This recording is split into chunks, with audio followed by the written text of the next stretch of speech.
Nung-pa hears him and starts attacking him, destroying most of the room. Yian runs out right before Muruk is overpowered and thrown out of the building. When the mercenaries confront Muruk, Yian reveals she took the invisibility cloak and covers Muruk with it so they can escape safely.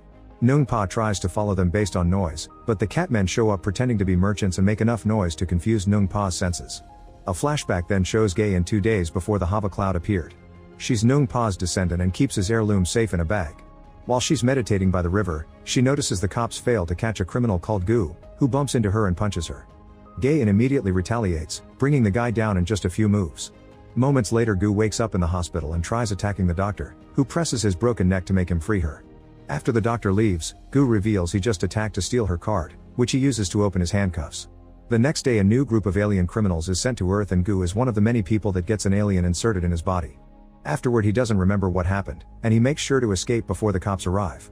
When Gaeun comes to the hospital, she notices a young Yian walking by with a phone and overhears Guard and Thunder talking about Yian recording something important. They also mention her niece Min's son, who is Yeeun's classmate.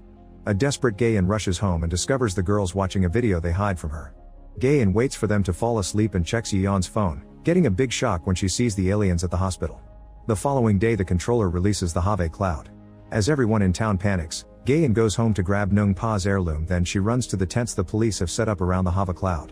She shows them Yeeun's video, but they think it's just a trick edit from the internet. Afterward, she drives to Guard's home and sees him and Thunder fight against the aliens. The robots get thrown around a lot and Gaeun must stay hidden inside a building to avoid being found by the aliens. In the end, she watches Guard open a portal into the past and disappear with the creatures, leaving behind a second spacecraft. In the past, Yian has told the same story to Muruk and he realizes she's the girl he saved from a river 10 years ago. Muruk explains that after meeting Yian, he came across Controller and he passed out when he tried transferring the alien. He can't remember the rest, but he can feel something inside him. However, Yian refuses to kill him, saying that if she survived as a baby then he deserves the same right. After telling Muruk to just be himself, Yian leaves. In the meantime, Zhajong and the monks find Guard's ship. Moments later, Muruk realizes he didn't tell Yian about the woodcutters that saw Thunder. At that moment, a bunch of soldiers arrive in town looking for Yian and 2 mercenaries insult Muruk, who immediately throws them through a wall. Then the catmen start following Yeeun's scent until they find her sleeping on a roof. They tell her of the danger in town and agree to leave together to look for Thunder. In the morning, the group makes it to a cabin in the woods and Yian finds a picture Thunder took of her and Guard with the message, "Run away, you fool." There's a painting of the robot on the wall, and Thunder himself is abandoned on a shelf. Unfortunately, he's run out of energy, so he isn't responding. Outside, the woodcutters come back and are shocked to see the catmen, running away in fear because they remember seeing them 10 years ago. Confused, the catmen follow them to town to ask for an explanation. At that moment, the soldiers arrive looking for Muruk's teacher Dong-ai.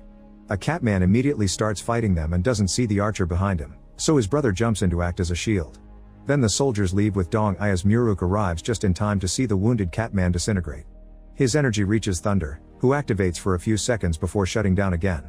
Later in the evening, Chung-woon and Hyug Sol go to the temple, where they find a bunch of dead soldiers and monks. In the back they encounter Nung-pa, who explains everyone was already dead when he arrived. Soon Muruk and his catman also come and go upstairs, where they find Dong-ai with a sword in his chest. Furious, Muruk starts searching the building while Dong-ai uses his last breath to tell the catman that both cats came out of Thunder 10 years ago. In the basement, Yian finds Guard's spaceship and Thunder begins glowing. Suddenly Jia-jan comes out of hiding in its alien form and stabs the remaining catman. Muruk rushes in and throws an axe at the creature, causing it to run.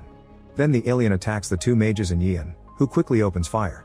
Nung-pa also throws his sword and cuts the creature's tentacle to force it to let Yian go. As she hits the ground, the dagger falls out of her pocket and the alien grabs it before running again. Nung-pa follows it to fight it, but he can barely use his sword before he's pushed onto the lower floor.